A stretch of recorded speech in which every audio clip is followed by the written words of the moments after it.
नमस्कार प्रिय दर्शकों व श्रोताओं भक्तजनों, आप सभी का मेरे इस चैनल पर स्वागत है। जो भक्तजन मेरी वीडियो पर नए हैं तो चैनल को सब्सक्राइब जरूर कर लें। मैं गीता के दूसरे अध्याय से बोल रहा हूँ। दूसरे अध्याय के तुम्हारा 55वां श्लोक है। तो 55वें श्लोक में प्रजहात यदा कामान सर्वान् पार्थ मनोगतान आत्मनिर्वातना यतोष्ट स्थित प्रज्ञस्तुच्यते। यह श्री भगवान कहते हैं अर्जुन से कि जिस काल में ये पुरुष मन में स्थित संपूर्ण कामनाओं को भली भांति त्याग देता है और आत्मा से आत्मा में ही संतुष्ट रहता है, उस काल में वह स्थित प्रज्ञ कहा जाता है। तो अब यहाँ पे मैं प्रश्न लेके आया हूँ, वासना, स्पृहा, इच्छा और तृष्णा में क्या अंतर है। बड़े ध्यान देने की बात है। वासना क्या है, स्पृहा क्या है, इच्छा क्या है और तृष्णा में क्या अंतर है।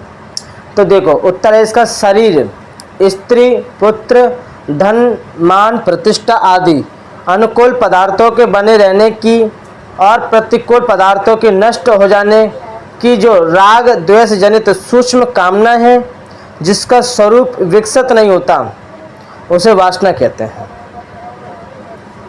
यहाँ पे वासना मैंने आपको बता दिया है, जिसका स्त्री, पुत्र, धन, मान, प्रतिष्ठा आदि अनुकूल पदार्थों के बने रहने की और प्रतिकूल पदार्थों के नष्ट हो जाने की जो राग और द्वेष है हमारे अंदर, वो सूक्ष्म कामनाएं हैं, जिसका स्वरूप विकसित नहीं होता, उसे वासना कहते हैं। किसी अनुकूल वस्तु के अभाव का बोध होने पे जो चित्त में ऐसा भाव होता है कि अमुक वस्तु की आवश्यकता है, उसके बिना काम नहीं चलेगा, इस अपेक्षा रूप कामना का नाम स्पृहा है। ये कामना का वासना की अपेक्षा विकसित रूप है, ठीक है, इसे स्पृहा बोला जाता है। जिस अनुकूल वस्तु का अभाव होता है, उसके मिलने की और प्रतिकूल के विनाश की यानी मिलने की प्रकट कामना का नाम इच्छा है। और यहाँ पे इच्छा आपको समझना पड़ेगा। जिस अनुकूल वस्तु का अभाव होता है, उसके मिलने की, प्रतिकूल के विनाश की या न मिलने की प्रकट कामना का नाम इच्छा है।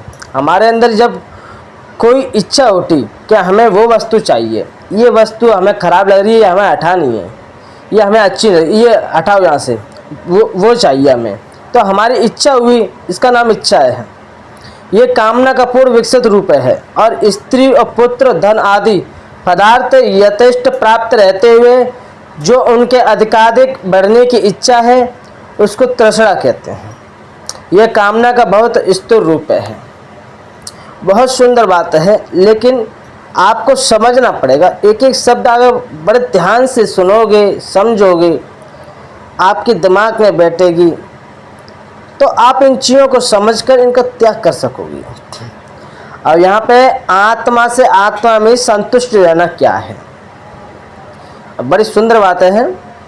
अंतकरण में स्थित समस्त कामनाओं का सर्वथा अभाव हो जाने के बाद समस्त दृश्य जगत से सर्वदा अतीत नित्य शुद्ध बुद्ध परमात्मा के यथार्थ स्वरूप को प्रत्यक्ष करके जो उसी में नित्य तृप्त हो जाना है, यही आत्मा से आत्मा में ही संतुष्ट रहना।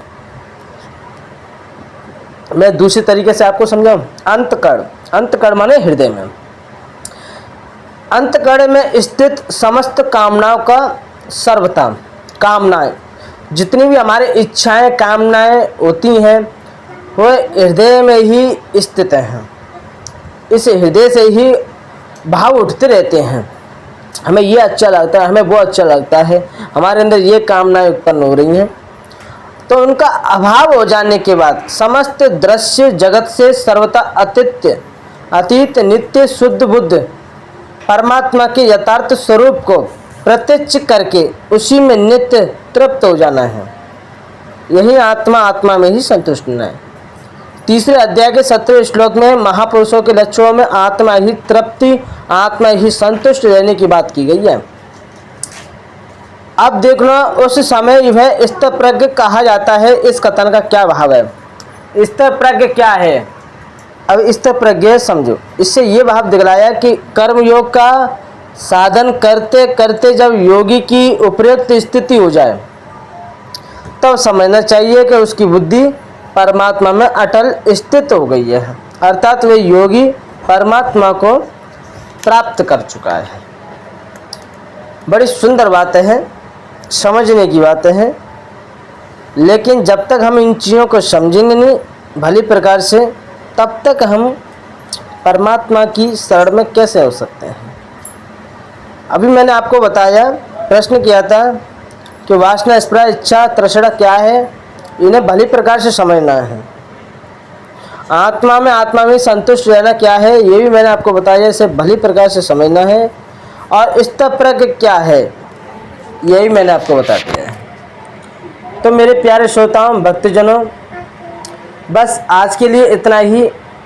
मैं अपनी वाणी को यहाँ पे विराम देता हूँ। जो कुछ आपको अगर संदेह हो रहा है तो कमेंट में आपकी इच्छा हो सो लिख देना, मैं उसका उत्तर आपको अगली वीडियो में दे दूँगा। जय श्री कृष्ण।